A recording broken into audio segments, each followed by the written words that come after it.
And there we are. Well, hello, everybody. Debbie Marlowe. I'm keeping it real. I'm fresh from a workout. I don't look nearly as beautiful as my guest, Laura, who's been a good friend of mine for how many years now? Probably 5 years At ish. least 5 years. At Yeah. least. Just to give you some background, we both are Beauty Counter devotees, and Beauty Counter's on a little bit of a hiatus right now. So it's been really wonderful to work with Laura finding swaps for that, because just because one of our clean beauty brands is on hiatus doesn't mean we stop doing clean personal products. We think that is job one. And so that's why I wanted to bring her on today. And I should have brought her on a long time ago. But I wanted to talk about her personal journey, how she got there, because as many of you know, for me, I cleaned up my diet many, many, many moons ago, exercise, all that kind of stuff. But it took me a really long time to dive into personal care products because I knew it was a big, big rabbit hole and it was really overwhelming. And then, like anything, once you just start doing it a little bit, you find out that there's lots of little things you can do. But let's switch over to Laura here. And Laura, tell us how you started in clean personal care. Oh, all right. Well, hi, and thank you for having me, Debbie. So my journey with clean, officially started 10 years ago, but truly it started at birth. My mom, was what we would now call like a crunchy mom, except for the information wasn't as easily available in terms of being able to research, but I'll just give you a quick example. She would send me into school with goldfish crackers instead of Twinkies. And the whole class would be eating Twinkies or Little Debbie snack cakes, and I would have my goldfish. So if you think about that, like, yeah, now we could be like, okay, well, still that wasn't so great. But like at the time, that was like 10 out of Still better. 10. And she just had this great awareness around sugar and like all like food wise. That was really big. So that was big in my life. I've always grown up craving fruits and vegetables, and just it's like a part of who I am. And then 10 years ago, well, really, let's see, almost 12 years ago, I became a mom. So during that journey of, being pregnant and researching, all the pregnancy safe things. I realized I couldn't use certain skincare products anymore. And then once my son was here, I researched how to make my own baby food, which, by the way, was a fail. And I totally am a believer in baby led weaning. Don't even bother making those purees personally. Um, but I was buying organic when possible. I was researching the Dirty Dozen and all of that. And fast forward 2 years after my first was born, I was watching the Today Show and saw this woman on TV named Greg Renfrew, the founder of Beauty Counter, and she was questioning what we put on our largest organ on our skin every single day. And I had no idea that the products in the United States are so underregulated, and that really you can, even if you're washing your hands with soap, it's hard to know what's in that soap and has it been tested for safety on humans. And then that just led me to like, honestly, I'm a researcher. So past life, I was a TV news reporter. So I am like, give me all the information, give me all the data, all the geeky stuff. I love it. I want You're the it. investigative reporter, which is what we Yes. love. Right. So I just, once I learned, then I was like, what is this beauty counter? Let me find out more. I didn't want a job. It was just like, wow, these women I know are trying to do better. And we're all turning over labels and like not knowing what these chemical names are, but seeing the buzzwords of natural, organic, nursing safe, all the things that I thought I could look for. And it wasn't until I had that wake up call that I learned that they actually don't mean much. And that can be a way that people can greenwash. And so then that just lit a passion in me. And I That's started what I becoming really an wanted you educator. to talk about Yeah. is greenwashing because I was in, I don't know, Sam's Club with my mom a few years ago and she picked up, I think it was Skinny Pop popcorn. And she's like, "Oh, here, I'm going to get this." I'm like, "Why are you going to get that?" And she's like, "Well, because it's good for you." And I said, "Why is it good for you?" And she said, "Because it says skinny on it." And so then we went over to the insurer because my dad, long story short, my uncle was drinking it, had a heart transplant. And so he was drinking that. And I said, okay, let's go and look at the insurer. This is good for you, right? And she's like, well, yeah, your uncle drinks it for, you know. I said, start reading. And she, of course, is mortified, you know, and then she looks at the insurer and it's corn syrup. And I'm like, so why would you have corn syrup in there? So just trying to get her to Yeah. read just because it says healthy or the label is green or, and I think most of our audience is very good at reading labels on food. But when it comes to turning over your shampoo, I mean, it's like a litany of Latin words. Yeah. So it's super overwhelming. Unless you're going to sit there and Google everything, you may not know what to do. So I want you to maybe talk about greenwashing and EWG because I know you're very passionate about EWG. So if you want to Absolutely. take it away, I'll just sit back here and drink and let you go. So the EWG is my go-to tool for being able to quickly and easily decipher labels. They make an app that I can actually pull up to show you guys. It's called the Healthy Living app by EWG. And it is such an incredible tool. You can use it when you're at Target, Walmart, CVS, wherever. And you basically, you go in here and then you click down here, you can scan a label and then it would scan it. And then sometimes it comes up with a rating and tells you what the chemicals are. Sometimes it's not in the database, but you can still go back and kind of put in maybe like one of the chemical names that you see there that you don't know. So a lot of the time it's a great place to start. You can also use it if you're like, I need a C serum. I did this the other day because Beautycounter C serum was my bread or butter like favorite product ever, and it's I just used out my for a last while. stuff. So you can put in C serum and you can put in options that come up, and they have an EWG verified program, which is the seal over here. And that would be my choice for you guys is like, okay, I want to switch to safer skincare and makeup, but I don't know where to start. EWG verified program is an easy button because it means that they have screened all the things. They are using good manufacturing practices because it can be a real issue with contamination throughout the supply chain. I mean, you guys have probably heard last summer, the summer before, there was a huge issue with benzene contamination in sunscreen. And it just was incredibly shocking how many brands tested positive for this contaminant. And so basically, the EWG would know that they would catch something like that because there are certain chemicals that would cause that reaction.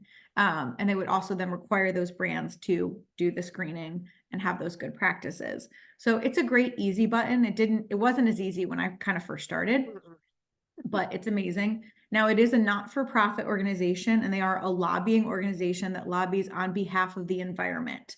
EWG is a paid program if you want your products to be assessed or to get the privilege of working with their scientists to formulate something safe.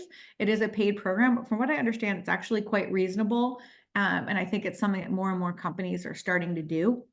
But greenwashing happens to all of us, just like with food, with clean, with your mom, all the time. Brands are getting very wise. And I actually think it's because 10 years ago, and beyond, a lot of us made a stink. We started calling out things like fragrance on labels. When you guys see the word fragrance, that should be a red flag. And you just know that that means toxic trade secrets that brands don't have to disclose to you. And in fact, it's so crazy the way that this trade secret loophole works is that company X could say free of this, free of this, free of this, but what's actually in the product could have that very ingredient hidden under fragrance. Could be That's how under crazy it fragrance. is. So what I want to Hey, see consumers doing is advocating and asking their brands to disclose fully what's in their fragrance. Even more natural brands sometimes are not fully disclosing every single ingredient. And they're saying things like, oh, it's a blend of essential oils. That's great. Tell me what oils they are, right? Hmm. We need information and the consumer deserves it. So that's like first thing, if you guys want to do a little better, go through all your Yeah, products just at email. home, find things with Mhm. the word fragrance, and find a better substitute for that product. Right. Yeah, I probably need to just do a whole thing just on fragrance itself because it's a big topic.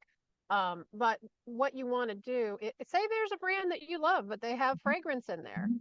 Email them and say, what is the fragrance? Mhm. And they may email you back and say, well, it's a trade secret. We can't do that. Let them know you want to know that you and let them know that you know fragrance can be any number of things because if they don't hear from the consumers, they don't, Exactly. they won't care. They need to hear from the Yeah, consumers. We always say, lead with your money. If you're going to buy organic instead of something else, and I'm just using organic because it's easy, then they'll start, if that's where all the consumers go is to organic, then that's what they're going to start producing. So true. it's very it's very important to buy wisely because as we all know from the internet, the grocery stores track all your trends. So yeah, you might want to buy something that's just a little more expensive because it's better, and then that's the way the market's going to go. So yeah, 100%. And I tangent. so believe that we can make a difference by having this awareness and even just choosing companies that are doing better. I mean, more and more are not using fragrance or parfum, and instead they're saying exactly what's in it. And, we don't have to be afraid of chemicals, right? Like chemicals aren't inherently bad. If we were to look at the chemical ingredients that make up a banana, we'd be like, is this bad? No, chemicals are not bad. Some chemicals are bad and some natural things are also bad, like arsenic and lead and mercury, right? So Right. that's a whole nother topic to the conversation as well, is that like we don't need to demonize chemicals, but we should, as consumers, have the information ability to say, okay, this is a chemical I feel comfortable using on myself, using on my family. Like the reason I even like stepped into this, Debbie, I didn't mention this, was like I found out that this belly rub I was using on my I was pregnant hoping baby you would bump get to the belly rub. Good. Talk about the belly had rub. ingredients linked to reproductive harm. And I Yeah. was so sad, disheartened. I purchased this from a maternity store. It said nursing safe, all natural, organic, and it was a 6 out of 10 for links to reproductive harm. And that's what we're Oh, talking about here. Many ingredients that you can find in personal care products today have links to cancer, infertility, severe asthma, and allergies. And people have no idea. They go into Bath and Body Works and they're spraying things. They're going into wherever, like I'm not targeting them. I mean, A to no. Z. And the reality is like we shouldn't have to think about this. This shouldn't be one more thing, especially if the people listening to this have already committed to, trying to do better with their health. And not to mention the endocrine system that can be really affected by hormone disruptors that mimic estrogen. So that's another thing that's commonly found in fragrance, phthalates. And they can mimic estrogen and that can cause issues. So, it's actually a lot bigger than one would think. It's very Yeah. important to use clean Yeah. skincare, body products, Right. no matter what stage of life, because nobody wants their hormone system being off whack. Yeah. So let's just go. I want to say high level, but let's go low level. If somebody wants to start making the switch, say they're like, you know what, they were like me. Okay, it's time to do this. Where would you start? And like, I'll tell people, just use coconut oil as makeup remover then, or just get yourself a natural deodorant. Um, and I just try to kind of make it really easy. I guess what I'm asking is entry level type situations for Mhm. people so that they can get started and then just start learning more and more and more. Absolutely. Well, I think that I would start with the things that are sitting on your skin and you're reapplying. So I think in addition to what you just mentioned, deodorant is so important because of where it lives, right by your breast tissue. It's very, Right. very important. And also that's important detox pathway. So choosing a non-antiperspirant, if you possibly can, is really wonderful for health. So that's a good one. But that is a harder one for a lot of people, just because it's not socially acceptable to have a little bit of stink. Like, and sometimes Right. people genuinely can't find something that works for them, but you can find a moisturizer that is clean and is going to give you great results. That is actually really easy to find on the marketplace now. I'm so thankful for that, Yeah. because it I didn't exist 10 years ago, you know? It's so much. I can think of, like, we were just talking about deodorant, and when I made the switch to deodorant, I think there were maybe 3 brands out there. 3 mainstream brands. You could Yeah, always buy something off the internet or make it yourself. But now I'm just thinking of it now, and there's probably, I could think of like 12 brands right now 20 off the top of billion. my Yeah. head. Yep. So, you know, but again, as you're doing that, you really just kind of have to read the labels and make sure what looks natural really, or I shouldn't say what looks least offensive Clean. Yeah. really is, Yeah. something that's good for you. So yeah. So true. So again, fragrance free would be now, and let me be clear, you can have things that smells good, like you're allowed to use, and that's not a problem. But you just want to make sure that they're saying, oh, it has peppermint oil, it has this ingredient for fragrance, this ingredient, not just the word fragrance. Right. The other big one is SPF and sunscreen. A lot of people live in sunscreen all summer long. They're applying it to their children. They're inhaling it. Okay. They're like, shh, like Mhm. someone told me the other day, oh yeah, I just use the clear one, and I just shh, and I was like, oh my God, please don't do that. Please don't do that. Typically clear sunscreens are chemical blockers, which are not good for our endocrine systems. So choosing a safe sunscreen where the main ingredients are zinc oxide and or titanium dioxide, both in non-nano form. It'll say this on a label. That can be a really great thing as well. And Debbie, I know you've shared all sorts of sunscreens and clean brands and things like that. So that's a really important switch. And then I think things that sit on your skin, moisturizers, makeup, things like that.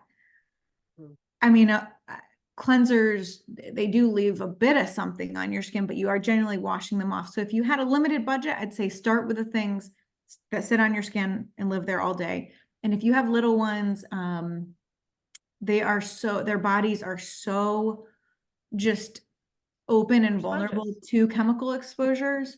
And I actually am really concerned with what I'm seeing with tween girls and these multi-step skincare routines and makeup. It's really disturbing. Their bodies don't need that yet, and their skin doesn't need it. They don't Mhm. need that many things. But if you have someone in your life that is interested in makeup, I think, making sure that you're using that EWG app, investing in a high quality brand, because um, you know, epigenetics Yeah. is something where we know that chemical exposures affect your your Children and health outcomes and grandchildren. different things throughout your life. So Mhm.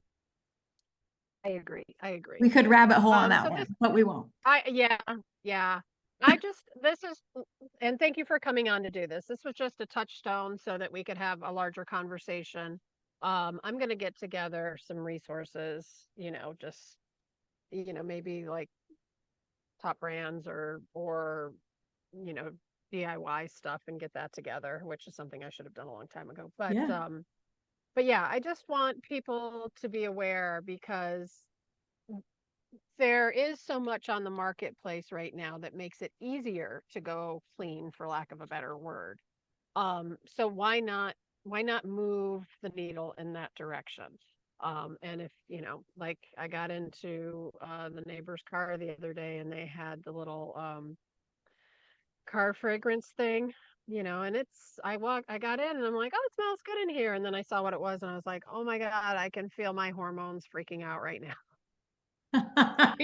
I feel that. I feel that. I started giggling, but I was like, how quick can I get out of this car? I wonder if I could just, we were in the back. I was like, could I unplug it while we're in here? But once you know what's in air fresheners and what's in that kind of stuff, you just realize how prevalent it is. And but again, that's another bigger conversation. But anyway, Yeah. Laura, thank you so much. It Is was there my anything pleasure. what I want? Yeah, yeah, yeah. If you want to wrap up with anything and tell folks where they can find you, if they Okay. want to ask more questions, because you Absolutely. are the foremost expert on all of this. And obviously I want them to have access to you. Oh, thank you, Debbie. You are just so dear to me, and I appreciate you asking me to come on. So you can find me on Instagram at Clean Beauty Mama. Debbie, you said you're going to add me to this group, so I will be able to, I can do that. answer questions if you guys have them there. And that EWG app is such a game changer, and it will really help you and your family. And it's fun. You can walk around Target and like make it a game. I can't remember what else I was going to say, but if there's, I guess, one thing from this conversation is that the safer solutions exist. They're really high performing. You're going to love your skin. You're going to love your makeup. There is absolutely zero trade-off anymore. And that's Right. like progress. And I'm so proud of Huge. that. So whatever brand you shop with, like that's amazing. But there's also trickiness. For example, if you go to the clean at Target section, half the things will be genuinely clean, maybe, hopefully half, and half won't. Same thing at Sephora or Ulta, wherever you shop. It is still the wild, wild west because it's not, regulated, and brands can say whatever they want. So I would reach out to Debbie and be like, hey, what do you know about this brand? And she has just a plethora of resources, brands that she's vetting and trusting during this time that Beauty Counter is on hiatus. And yeah, it's been great to have a conversation with you. And as I always say, you're always entitled to my opinion, so go ahead and ask, right? Exactly. And I love it, right? I love it. Yeah, yes, yes, Yeah. yes. All right. Hang on tight. I'm gonna close this out, and everybody, I hope you enjoyed it.